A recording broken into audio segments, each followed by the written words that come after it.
Hello दोस्तों, आज की कहानी है दिल को छू लेने वाली एक प्रेम कहानी, मोहब्बत की दस्तक।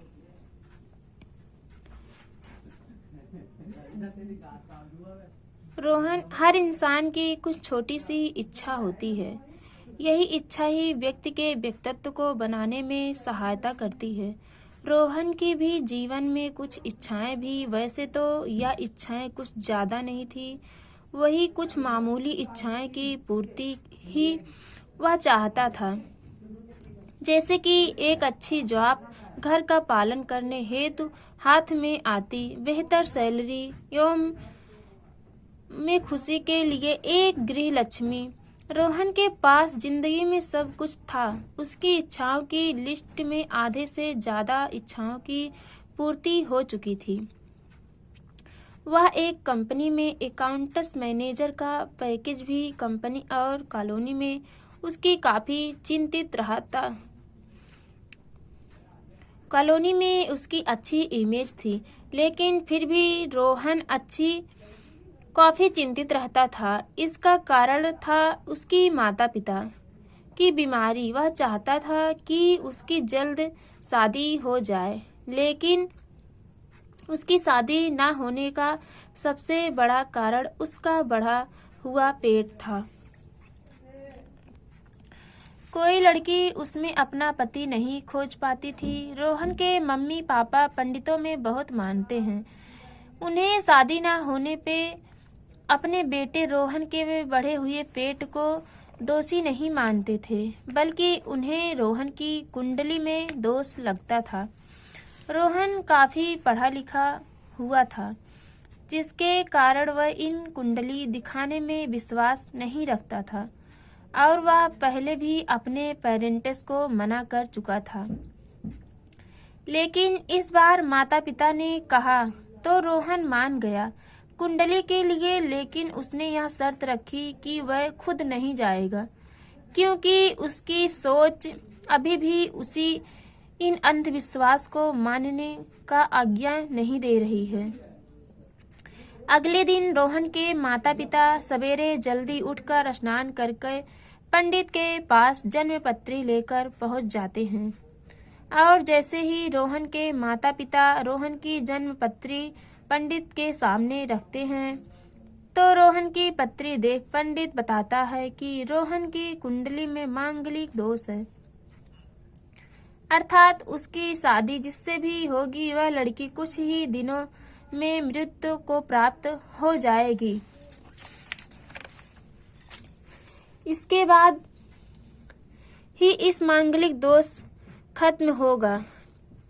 रोहन के माता पिता यह सुनकर घबरा जाते।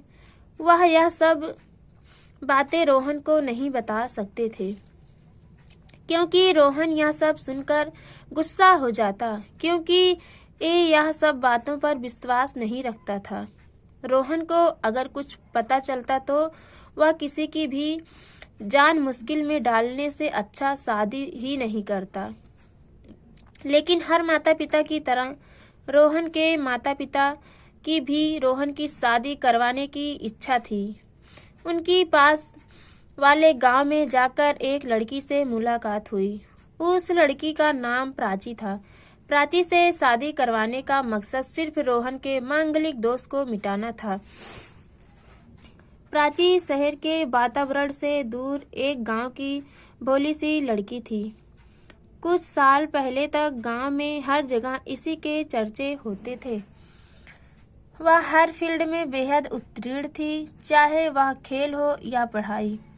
परंतु उसी के कुछ महीनों बाद उसकी खूबसूरती और उत्तीर्ण की आदत से उससे जलन वाले लोग उसके चेहरे पर एसिड अटैक करके चले गए। उसकी मदद को कोई नहीं बचा सका। उसने कोर्ट से भी सहायता मांगी, लेकिन उसके माता पिता इतने सक्षम नहीं थे कि वकीलों की फीस भर सकें, क्योंकि जीवन में ऐसे पड़ाव भी आते हैं जब हर तरफ अंधेरे के कुछ नहीं दिखाई देता। अब प्राची अपने माता पिता पर कुछ हद तक खुद को बोझ समझने लगी थी। प्राची का रिश्ता आता तो उसको देखकर उल्टे पांव वापस लौट जाता। तब प्राची के बारे में रोहन के माता पिता को किसी परिचित से पता चला तो रोहन के माता पिता ने बिना देर किए प्राची के घर पहुंच प्राची से मिलने रोहन को नहीं देते और प्राची के माता पिता अपने आर्थिक स्थिति देखकर उनकी बात मान लेते। वह कहते हैं कि गरीब बहुत घातक होती है, चंद पैसों में या ईमान बिकवा देती है। रोहन की शादी कोर्ट मैरिज में ही होती है और इसके माता पिता कहते हैं कि बेटा तेरे मम्मी पापा वर्ल्ड की बेस्ट बहू ढूंढ कर लाएंगे। इसमें रस्में रिवाज नहीं निभाई जाती और ज़्यादा गेस्ट को आमंत्रित नहीं किए थे। कोर्ट से घर पहुंचने में समय लगता है, रात भी हो जाती है। रोहन शेरवानी पहने और प्राची घूंघट ओढ़े दोनों घर पर दाखिल होते हैं। जैसे ही रोहन कमरे में प्राची के पीछे खड़ा होता, वह प्राची घबराकर अपना घूंघट नीचे कर देती थी। रोहन ने प्राची से कहा, घबराओ मत, मैं जानता हूँ तुम्हारा शरीर जला हुआ है। प्राची इस पर हैरान हो जाती। रोहन उसको बता देता कि उसको कोर्ट में ही पता चल गया था।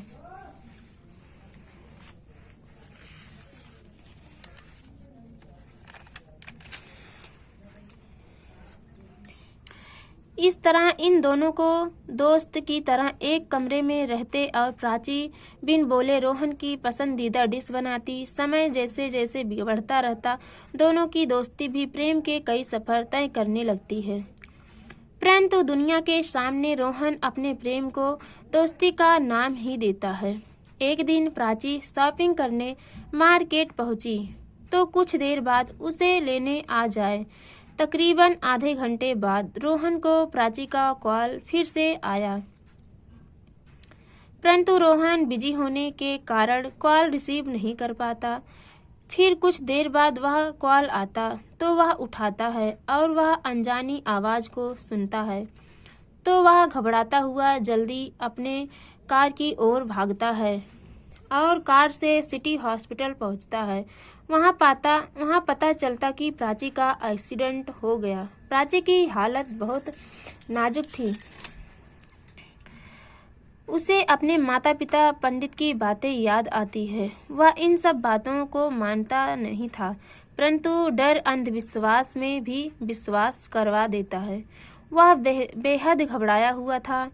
वह ऑपरेशन रूम के बाहर खड़ा होता, तभी डॉक्टर आकर उसे कहते हैं कि प्राची बिल्कुल ठीक है, सिर्फ खून ज़्यादा निकल गया था इसलिए बेहोश हो गई थी, आप उससे मिल सकते हो। रोहन प्राची के पास जाकर अपने प्रेम का इजहार करता है और वहां मौजूद सभी के आंखों में आंसू होते हैं। तो दोस्तों, आज की कहानी इस तरह से है। अगर हमारी कहानी आप सबको पसंद आए तो लाइक सब्सक्राइब करना ना भूलें।